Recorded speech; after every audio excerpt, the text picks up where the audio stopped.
Hey, what is going on, everybody? It's your favorite introvert here, and today we're going to set up Litchi to fly with our Mavic Pro. Now, I've already done Litchi videos in the past, but that was going over the panorama features. But I wanted to start up, since there was still some interest in the Litchi app, I want to start up and go over some of the features, how to install it, set it up for your Mavic, and have some fun with Litchi. Now, Litchi in the past offered more features for a lot of the new drones DJI has come out with, but now that the DJI Go 4 app has increased some of its capabilities and features, it's kind of put Litchi neck and neck as far as the capabilities are concerned. But for those of you that don't really trust the DJI Go 4 app, or if the DJI app crashes your phone, then Litchi is always a good thing to try. So initially what you want to do is you want to go to the App Store or Google Play, install the Litchi app. So we'll go to the Play Store on Google and we'll type in Litchi. Unfortunately, you still have to pay for Litchi. It's not free, but as you see here, that is installed. Litchi for DJI Mavic, Phantom, Inspire, and Spark. If you notice, it doesn't say the Mavic Air. Mavic Air is not supported yet. So we'll go ahead and we will open that app.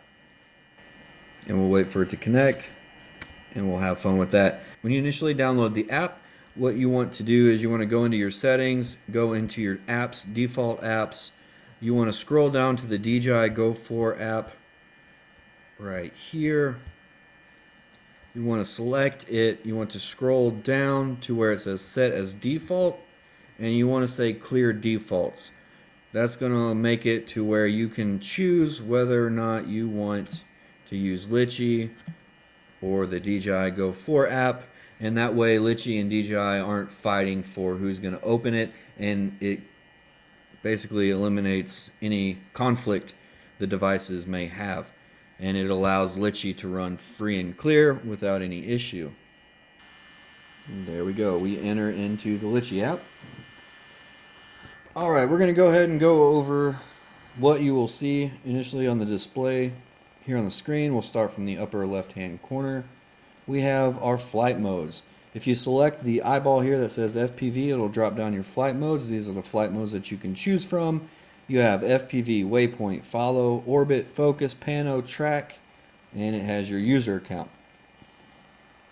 We'll go ahead and keep it on FPV and move on to the top bar. Right next to the flight modes, you have your satellite connections. You want to make sure that you have a solid lock. Next to it, you have your controller battery life. Then you have which flight mode you're in, which is PGPS. Next to it, you have your signal strength of your transmitter and receiver, as well as next to it, you have your video connection, so your downlink from the video. Next to it, you have your device's battery health and battery life. And next to that, you have your settings cog. Auto takeoff and land. Use this to perform an automatic takeoff, return to home, or landing. For takeoff, the aircraft will rise to 1.2 meters and hover. Tripod mode. This button enables or disables tripod mode. In tripod mode, the maximum speed is limited to 2.2 miles per hour. Responsiveness to joystick movements is also reduced for smoother and more controlled movements.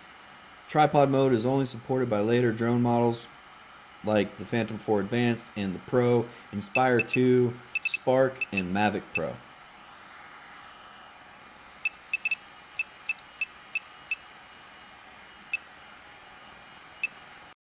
Next is course lock.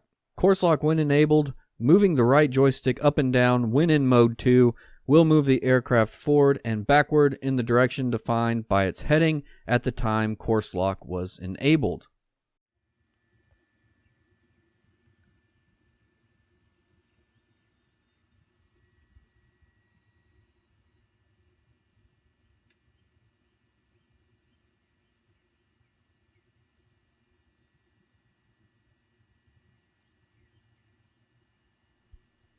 Home lock.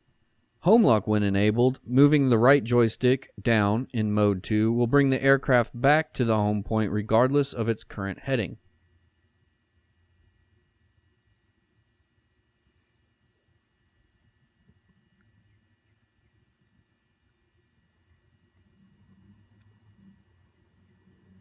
And you have the return to home button, which activates your drone to return to its assigned home point.